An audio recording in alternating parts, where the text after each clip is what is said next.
Assalamualaikum warahmatullahi wabarakatuh.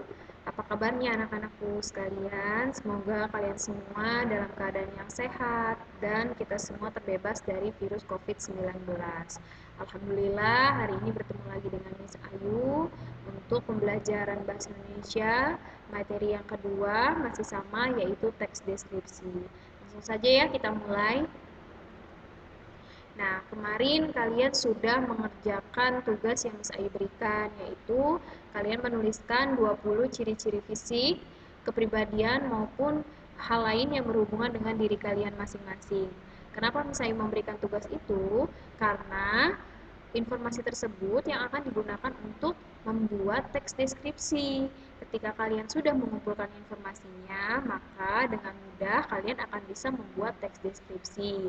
Nah, di sini Miss Ayu akan membahas ya salah satu contoh mengumpulkan informasi teks deskripsi. Nah, di sini objeknya yang Miss Ayu ambil adalah Bapak Insinyur Soekarno ya, mantan Presiden Republik Indonesia kita. Di sini Miss Ayu sudah kumpulkan informasi dari data yang valid. Yang pertama adalah Insinyur Soekarno itu namanya adalah Kusno Sosro Diharjo. Jadi sebelum diberi nama Insinyur Soekarno, beliau mempunyai nama lahir yang tadi Miss Ayu sebutkan. Lalu beliau lahir di Surabaya, Jawa Timur tanggal 6 Juni 1901. Beliau meninggal pada umur 69 tahun dan meninggal di Jakarta tanggal 21 Juni 1970. Beliau merupakan Presiden pertama Republik Indonesia yang menjabat pada periode 1945 sampai dengan 1967.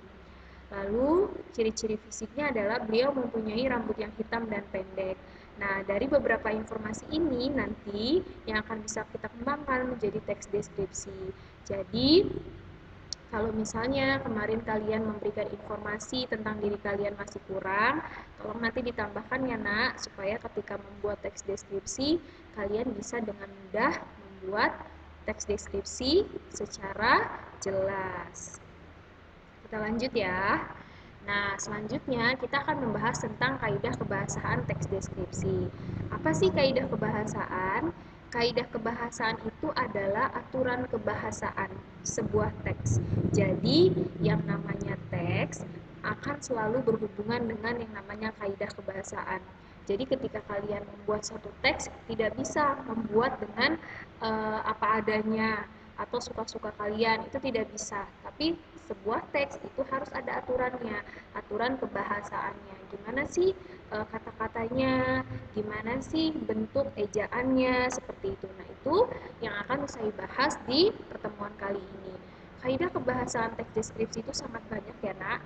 Hari ini Miss Ayu akan membahas satu poin saja, yaitu ejaan. Sebelumnya pasti kalian sudah pernah belajar ya, dan sini Miss Ayu akan mengulangi materinya. Yang pertama adalah ejaan. Nah, ejaan ini nanti ada bermacam-macam penerapan, karena ejaan itu berhubungan dengan huruf kapital. Apa itu huruf kapital? Huruf besar, gitu ya. Nah, di dalam teks deskripsi, kaidah kebahasaan yang pertama adalah huruf kapital dipakai sebagai huruf pertama di awal kalimat. Jadi, ketika kalian membuat teks deskripsi, kalimat pertama huruf depannya harus besar. Misalnya, kalian membuat judul teks deskripsinya adalah SMPIT Gamel Akhlak. Berarti otomatis SMPIT S-nya besar. Gitu ya.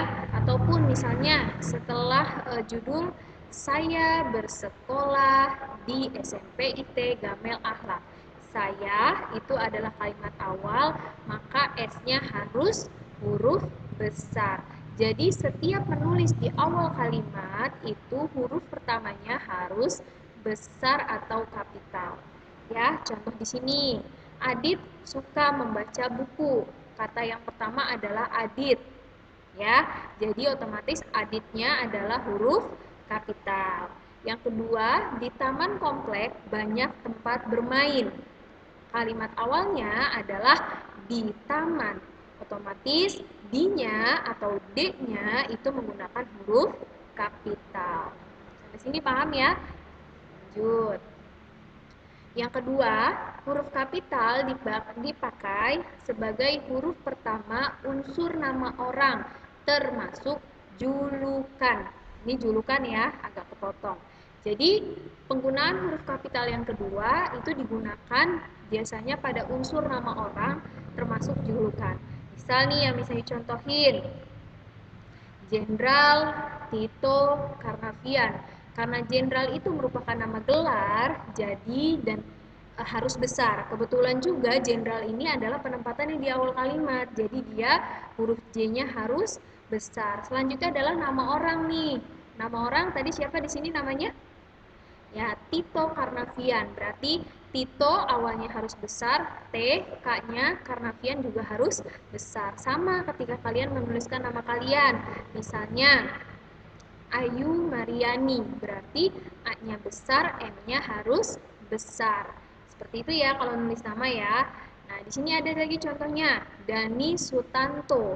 Karena ini adalah nama orang, berarti huruf depannya harus besar. Dani, yang huruf besarnya adalah D. Sutanto, huruf besarnya adalah S. Seperti itu. Atau misalnya julukan bagi seseorang. Nah, di sini kan kita tahu ya, Pak Soekarno itu diberi julukan sebagai Bapak Proklamator. Itu ya. Nah, Bapak Soekarno ini diberi gelar Bapak Proklamator, maka Bapak Proklamator B-nya itu besar. Seperti itu ya. Nah, ada juga nih yang enggak boleh nulisnya huruf besar. Itu adalah penggunaan kata binti. Itu tidak boleh huruf besar. Misal, Ayu Mariani binti Fulan. Nah, bintinya ini tidak boleh B besar, tapi harus B kecil. Seperti itu ya, Nak ya. Oke, yang ketiga adalah huruf kapital dipakai di awal kalimat dalam petikan langsung. Jadi ini biasanya digunakan untuk kalimat langsung, karena biasanya kalimat langsung itu menggunakan tanda petik. Nah, ketika ada kalimat langsung, di mana kalimat langsung itu menggunakan tanda petik, maka di awal kalimatnya harus besar. Seperti ini ya, Nak ya. Nah, ini sebelum tanda petik, setelah tanda petik ada kata mari. Nah, otomatis M-nya berubah menjadi huruf kapital atau besar. Atau misalnya seperti ini. Ibu berkata, di sini ada tanda petik. Setelah tanda petik, dia hurufnya harus kapital atau besar, gitu ya. Oke, yang keempat adalah huruf kapital dipakai sebagai huruf pertama agama, kitab suci, Tuhan, atau kata ganti untuk Tuhan. Jadi kalau kalian menulis Islam, itu I-nya harus besar. Buddha, B-nya harus besar. Nih kalau agama Islam, agama A-nya besar nggak? Tergantung. Kalau agamanya terletak di awal kalimat, maka A-nya besar. Kalau agamanya terletak di tengah-tengah kalimat, maka tidak besar. Misalnya, Doni mempunyai agama Hindu. Doni beragama Hindu. Berarti agamanya tidak besar huruf A-nya, kecuali ada di depan.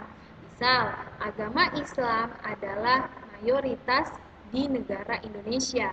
Berarti agamanya harus besar. Lalu apalagi? Kitab suci juga sama. Al-Quran. Berarti A-nya harus besar. Alkitab. Berarti A-nya juga harus besar. Zabur. Berarti Z-nya juga harus besar. Ini penempatannya sama ya, mau di awal kalimat, mau di tengah-tengah kalimat, semuanya harus huruf besar. Yang ketiga, kata ganti untuk Tuhan. Nah, ini kata ganti untuk Tuhan. Biasanya kan kita sering banget ya mendengar kata-kata untuk menggantikan nama Allah. Misalnya, beribadah hanya kepadanya. Kepadanya itu maksudnya ditunjukkan untuk Allah. Nah, ini bisa menggunakan katanya. Nah, nyanya itu N-nya harus besar. Tapi jangan semuanya besar ya. N-Y-A-nya besar semua, kapital semua. Itu yang tidak boleh. Yang boleh hanya huruf N-nya saja. Sampai sini paham ya, Nak ya? Oke, kita lanjutkan ya. Penggunaan huruf kapital yang kelima itu digunakan sebagai huruf pertama unsur nama gelar kehormatan, keturunan, keagamaan, atau gelar akademik. Jadi huruf kapital akan digunakan ketika bertemu dengan gelar kehormatan, keturunan, keagamaan, atau gelar akademik. Ini contohnya ya. Di sini ada gelar kehormatan misalnya. Ibu Kartini itu mendapatkan gelar kehormatan Raden Ajeng. Nah, Raden Ajeng itu huruf R-nya besar, Ajeng huruf A-nya besar. Kartini karena nama orang itu otomatis juga sudah harus menggunakan huruf kapital. Ya, jadi gelar kehormatan ya, gelar kehormatan itu harus huruf besar. Raden Ajeng. Berarti Raden Ajeng R-nya besar, A-nya besar. Atau misalnya Kolonel Joko Susilo. Nah, kolonel itu juga merupakan gelar kehormatan ya, jadi harus menggunakan huruf kapital. Ataupun gelar keturunan misalnya. Di sini Miss Ayu ambil adalah salah satu keturunan Kasunanan, itu daerah Surakarta. Biasanya permaisurinya itu dia akan mendapatkan gelar Gusti Kanjeng Ratu. Jadi permaisuri di Keraton Surakarta itu akan mendapatkan gelar Gusti Kanjeng Ratu. Ada namanya Ratu Kilen, itu Ratu Barat atau Ratu Wetan, gitu, atau disebut dengan Ratu Timur. Nah, ini namanya gelar keturunan. Yang selanjutnya gelar keagamaan. Nah, ini biasanya yang sudah berangkat haji mendapatkan gelar keagamaan haji ya, atau yang perempuan hajah. Misalnya, terus Ustadz, Syekh itu juga merupakan gelar keagamaan. Nah, penggunaan kapitalnya harus besar. Haji berarti hanya yang besar. Ustadz, U-nya berarti yang besar. Syekh juga S-nya berarti yang besar. Selanjutnya adalah gelar akademik. Gelar akademik nih seperti Miss Ayu Mariani merupakan sarjana pendidikan. Nah, berarti sarjana pendidikan S-nya besar, pendidikan P-nya besar. Ataupun sarjana kedokteran, S-nya besar, kedokteran K-nya juga harus besar. Selanjutnya ada huruf kapital dipakai sebagai huruf pertama unsur nama gelar kehormatan, keturunan, keagamaan, profesi, serta nama jabatan dan pangkat yang dipakai sebagai sapaan. Ini sebenarnya sama dengan yang sebelumnya, melainkan adalah sapaannya. Ya, misalnya untuk memanggil raja dalam satu kerajaan, pasti kan kita pakai yang mulia. Nah, yang mulia ini harus juga menggunakan huruf kapital. Atau misalnya ketika kita memanggil seorang ustadz yang terhormat, nah itu juga harus huruf besar atau huruf kapital di awalnya. Yang berarti Y-nya harus besar, terhormat, T-nya harus besar. Yang keenam, ada huruf kapital dipakai sebagai huruf pertama unsur nama jabatan dan pangkat yang diikuti nama orang atau pengganti nama orang, nama instansi, atau nama tempat. Misalnya ini ya, Sekretaris Kementerian Pendidikan dan Kebudayaan Bapak Susilo Wayulo. Nah, berarti sekretaris S-nya besar, kementerian K-nya besar, pendidikan P-nya besar, kebudayaan K-nya besar, Bapak Susilo Wayulo itu adalah nama orang, otomatis harus huruf kapital. Di sini dan-nya saja ya, dan yang ini nggak boleh huruf kapital karena dia hanya sebagai penghubungnya saja. Selanjutnya, huruf kapital dipakai sebagai huruf pertama nama bangsa, suku, dan bahasa. Jadi kalau kalian nulis bangsa Indonesia, maka I-nya harus besar. Indonesia, berarti I-nya harus besar. Suku Dayak, berarti S-nya besar, Dayak, D-nya juga besar. Bahasa Jawa, berarti D-nya besar, J-nya juga besar. Itu kalau ada di judul, jadi judul bahasa Jawa. Berarti B-nya besar, J-nya besar. Kalau dia ada di tengah-tengah kalimat, maka huruf awalnya kecil ya. Bangsa Eropa, berarti B-nya kecil, Eropanya besar. Suku Dayak, S-nya kecil, D-nya besar. Bahasa Sunda, B-nya kecil, S-nya besar. Nah, itu ya untuk materi hari ini. Pekan selanjutnya akan saya lanjutkan huruf kapital yang lainnya. Kurang lebihnya Miss mohon maaf. Wassalamualaikum warahmatullahi wabarakatuh.